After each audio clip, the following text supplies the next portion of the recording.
Why does someone not pray? I'm not talking about you, my dear son or my daughter. I'm not talking about you, but just let's ask the question, why does someone not pray? Well, there could be lots of answers, but Allah has His own answer to that question. It's a pretty scary answer. It's an answer I read in the beginning of this khutbah.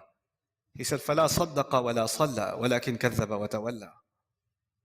He didn't actually accept the truth, and nor did he pray.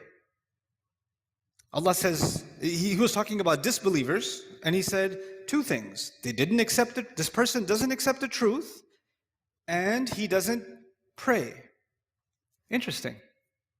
So if he didn't accept the truth, I would expect him to say, La saddaqa wa la amana. Right? But he says, La salla. What that means is, something is missing in you accepting the truth about Allah. No, the child says, I believe in Allah, I'm Muslim. Yeah, you're Muslim here, you're Muslim in your head, but this truth isn't just for your head, this truth is also for your heart. Something is, you're not feeling how true this is yet. You're not feeling how serious this is yet. You don't realize what it is. Sometimes you know something, but you don't think about it. It's true. You know something, you don't think about it. And so, because that's missing, that's why it becomes easy for me to miss prayer sometimes and you to miss prayer sometimes. That will happen because our heart becomes a little distracted.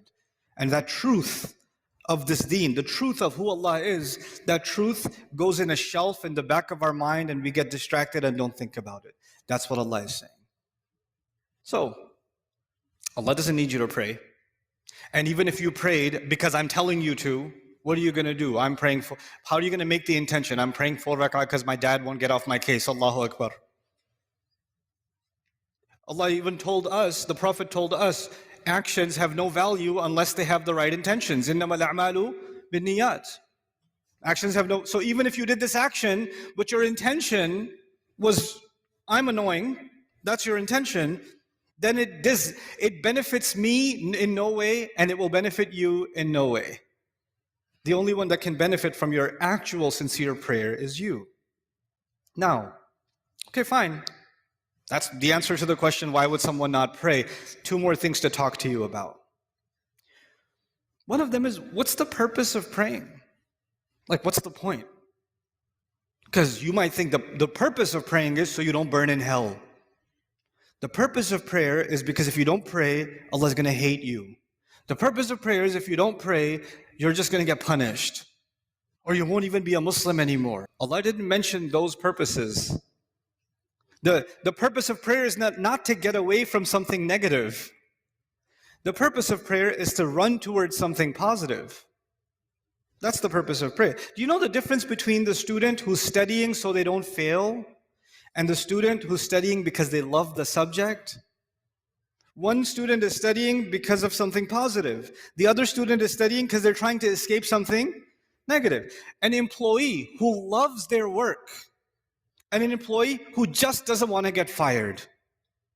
They're doing the same exact job, but one of them is so happy, so filled with joy, and one of them is so depressed and so miserable. Why? Because one of them is doing this to escape something negative, and the other one is doing it to go towards something positive. Allah in the Quran, when He told me about the prayer and why we should pray, what's the point of the prayer? He said, He told Musa alayhi salam this when he met him. He said, "Aqimis salata li dhikri."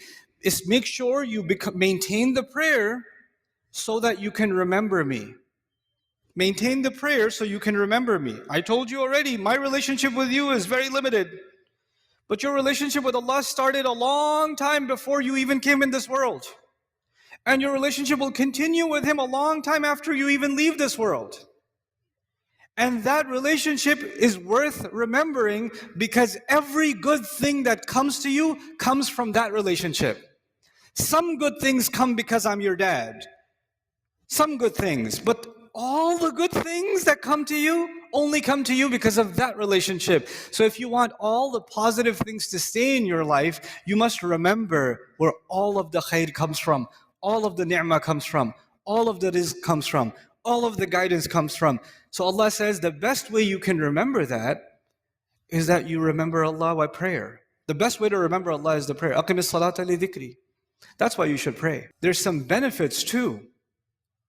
There's some good things will come your way when you truly remember Allah. Allah says, إِنَّ الصَّلَاةَ تَنْهَى عَنِ الْفَحْشَاءِ وَالْمُنْكَرِ. And even in this ayah, وَلَذِكْرُ اللَّهِ أَكْبَرُ. He says prayer has the benefit of stopping you from falling into things that are indecent. Because indecency is all around you, and I, son, cannot stop you from being exposed to it. Indecency is on your device, indecency is at your school, indecency is among your friends, indecency is at an Eid party when you're going to corner talking to your friends. Indecency will be everywhere. And every time you go towards indecency, your heart will get damaged. And Allah says, if you can maintain this prayer, it will prevent you from falling into indecency.